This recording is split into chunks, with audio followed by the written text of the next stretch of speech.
जो बताती है कि हाँ श्रवण कुमार मम्मी आपकी बात मानूंगा। भले ही उस राहुल गांधी को बहुत पहले सब कुछ बन जाना चाहिए था, लेकिन उसने मां की बात को नहीं टाला, अपने परिवार की बात को नहीं टाला। ये होता है संस्कारी। हिंदुस्तान की जनता एक दिन तो जागेगी जब बच्चे बेरोजगार हो जाएंगे। एक दिन हिंदुस्तान की जनता तो जागेगी जब बच्चे क्रिमिनल हो जाएंगे। एक दिन हिंदुस्तान की जनता तो जागेगी, वो हिंदू भी जागेंगे जो आज जो राम को लाए हैं हम। ये वो पार्टी है जो ऐसे संस्कार देती है अपने कार्यकर्ताओं का, जो अपने माँ बाप का गरेबान जोड़ देते हैं। और कांग्रेस ऐसी पार्टी है, श्रवण कुमार जैसी, राहुल गांधी जैसी।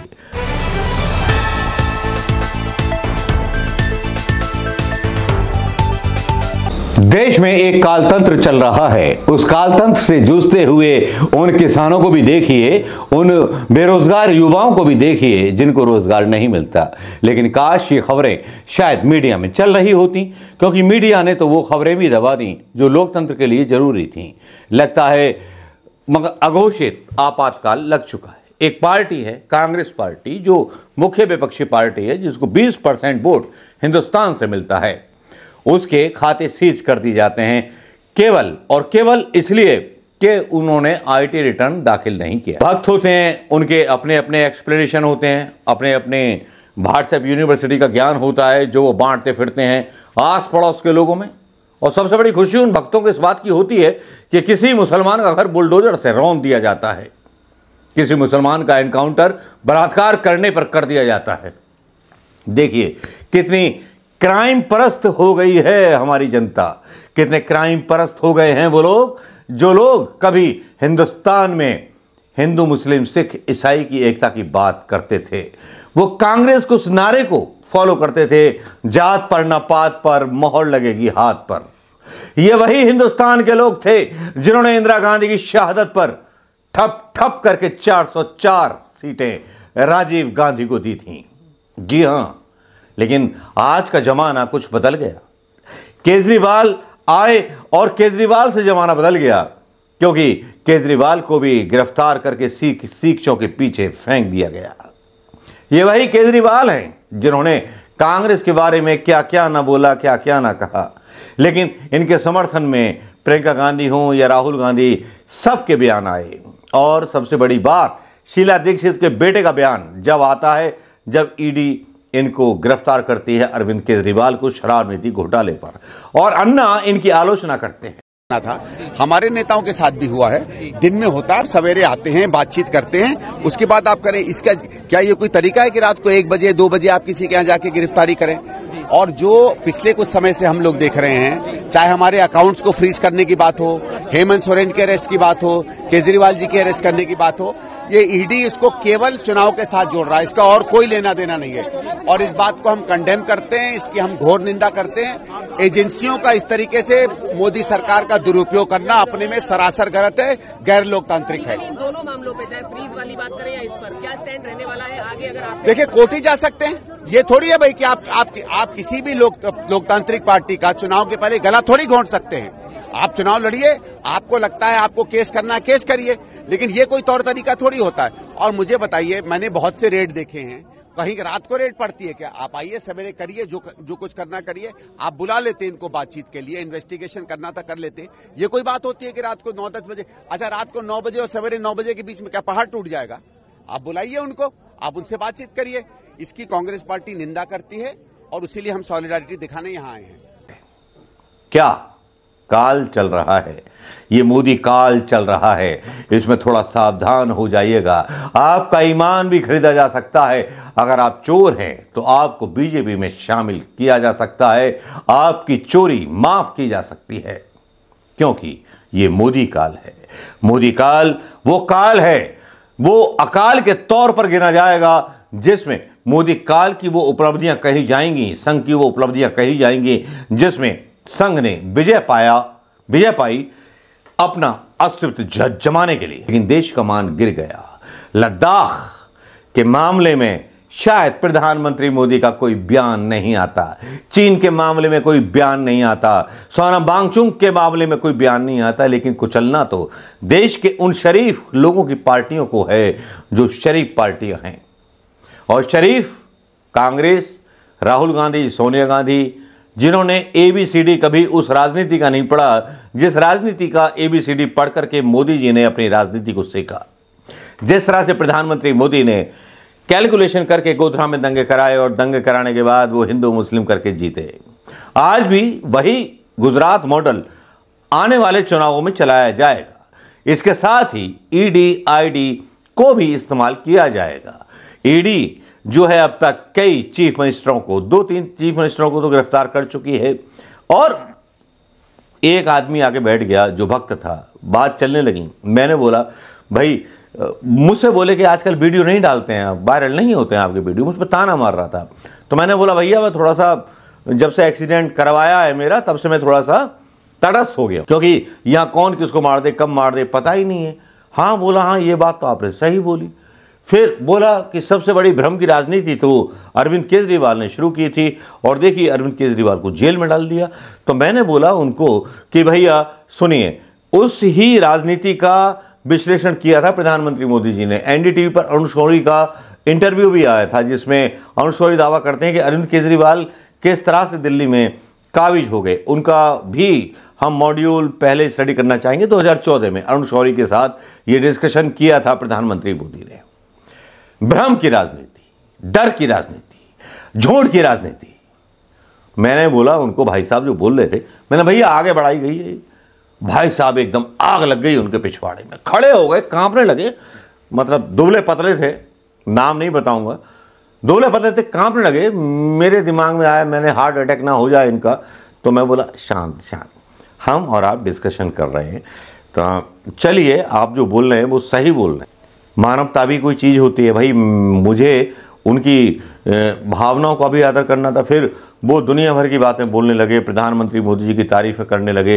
फिर एक वर्ड यूज़ लेकर आए, देखो बुलडोजर से लोगों के घर गिराए जाते हैं। हाँ, मैंने खुशी होती है लोगों को, उत्तर प्रदेश में भी एनकाउंटर कर दिया जाता है, मैंने हाँ खुशी होती है, क्योंकि जनता भी क्रिमिनल बन चुकी है। उत्तर प्रदेश की जनता खास तौर पर वो वोट उसी को देती है जिसकी बुलेट में पेट्रोल होता है, जिप्सी या सफारी जैसी गाड़ियां होती हैं, 10-15 लोग राइफल लेके चल रहे होते हैं, बाहुबली होता है, जिसका डर होता है, तो जीतते तो वही हैं उत्तर प्रदेश के अंदर। आज भी वो सच्चाई नहीं बदली है। लेकिन चलिए लौट के आते हैं, बात करते हैं राहुल गांधी और उस कांग्रेस पार्टी पर जिस कांग्रेस पार्टी के खाते सीज कर दिए गए। और राहुल गांधी का एक बयान आया, जिसमें बोल रहे हैं भाई हमारे खाते सीज कर दिए गए। और क्यों कर दिए गए, राहुल गांधी ये वजह भी बता रहे हैं। सुनिए राहुल गांधी को। आप सोचिए, आप किसी परिवार के बैंक अकाउंट फ्रीज करिए, किसी व्यक्ति के बैंक अकाउंट फ्रीज करिए, किसी बिजनेस के बैंक। 1 महीने पहले कांग्रेस पार्टी के सारे बैंक अकाउंट फ्रीज कर दिए गए। आप सोचिए, आप किसी परिवार के बैंक अकाउंट फ्रीज करिए, किसी व्यक्ति के बैंक अकाउंट फ्रीज करिए, किसी बिजनेस के बैंक अकाउंट फ्रीज करिए, किसी भी संस्था के बैंक अकाउंट फ्रीज करिए, होता क्या है, एकदम खत्म हो जाता है। अगर आपने किसी परिवार का बैंक अकाउंट फ्रीज कर दिया, भूखे मर जाते हैं। वो कांग्रेस पार्टी के साथ किया जा रहा है। 1 महीने पहले ये हुआ, और किसी संस्था ने, हिंदुस्तान की संस्था ने, किसी कोर्ट ने, किसी इलेक्शन कमीशन ने चूं तक नहीं कहा। सब ड्रामा देख रहे हैं। 20% हिंदुस्तान के लोग कांग्रेस पार्टी को वोट देते हैं। हम 20% लोगों को रिप्रेजेंट करते हैं, और आज हम रेलवे टिकट नहीं खरीद सकते। आज हम अपने नेता को एक शहर से दूसरे शहर नहीं भेज सकते। हम एडवर्टाइजमेंट नहीं लगा सकते। और क्यों? 14 लाख रुपए 7 साल पहले 14 लाख रुपए का इशू है, और 200 करोड़ रुपए का फाइन, और सारे के सारे बैंक अकाउंट फ्रीज कर दिए। जब इनकम टैक्स, ये दिखाना मुझे जरा, सॉरी क्या, 200 करोड़। जब इनकम टैक्स, साफ इनकम टैक्स की जो एक्ट है साफ कहता है कि ज्यादा से ज्यादा 10,000 रुपए का फाइन लगेगा। तो ये है हिंदुस्तान का लोकतंत्र। ये क्रिमिनल एक्शन है कांग्रेस पार्टी के खिलाफ और हिंदुस्तान के लोकतंत्र के खिलाफ, और ये क्रिमिनल एक्शन हिंदुस्तान के प्रधानमंत्री कर रहे हैं। मेरी विनती है कि जो हिंदुस्तान के इंस्टीट्यूशंस है, जो वो अपने आप को हिंदुस्तान के इंस्टीट्यूशंस मानते हैं, डेमोक्रेसी को प्रोटेक्ट करते हैं, लोकतंत्र को प्रोटेक्ट करते हैं, हिंदुस्तान के कोर्ट्स हो, हिंदुस्तान का इलेक्शन कमीशन हो, वो इसके बारे में कुछ करें। और ये कहना कि हिंदुस्तान दुनिया की सबसे बड़ी डेमोक्रेसी, झूठ है। यहां कोई डेमोक्रेसी नहीं है। बिगेस्ट ऑपोजिशन पार्टी का आपने बैंक अकाउंट बंद कर दिया और 1 महीने कोई कुछ नहीं बोल रहा है।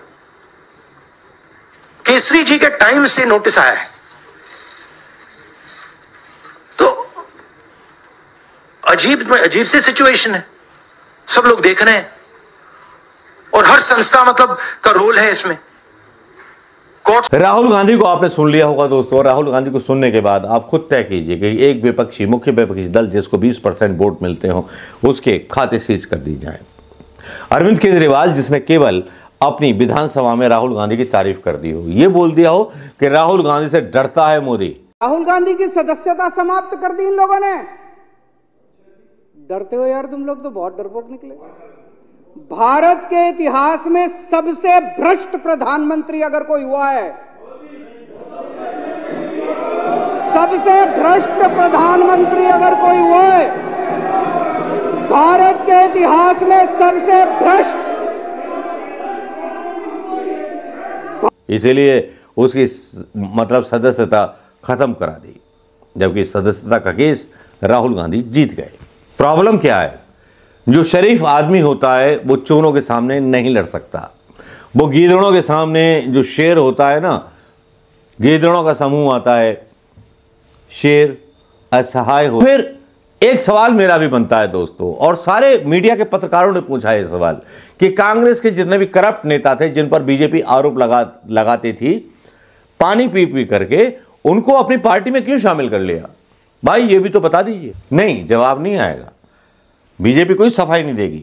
लेकिन भक्तों की तरफ से जो भाई साहब बोल रहे थे मुझसे, अरे देश हित में ऐसा कुछ करना पड़ता है, कुछ समझौते करने पड़ते हैं और चातुर्य दर्शाना पड़ता है राजनीति में बड़े समझौते करने पड़ते हैं। तो मैंने बोला भैया समझौते मतलब इससे भी कर लिए गए। इलेक्टोरल बॉन्ड, प्रॉब्लम क्या है कि इलेक्टोरल बॉन्ड का जो मसला निकला है और एक इसमें 466 करोड़ की जो है दान दिया गया है और स्टेट बैंक ने उसका नाम नहीं दिया।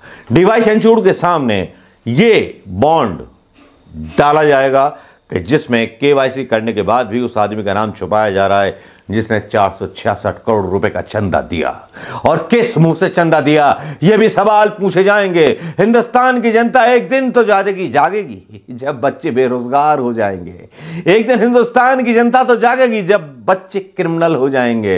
एक दिन हिंदुस्तान की जनता तो जागेगी, वो हिंदू भी जागेंगे जो आज जो राम को लाए हैं, हम वोट उन्हीं को देंगे। एक दिन आएगा दोस्तों, मेरी ये बात याद रखिएगा, एक दिन आएगा जब सवाल चौराहे पर प्रधानमंत्री मोदी से पूछे जाएंगे, लेकिन मोदी वहां मौजूद ना होंगे, मौजूद होंगे बड़े बड़े करप्शनधारी लोग। अभी तो सड़कों पर घोटाला आना बाकी है।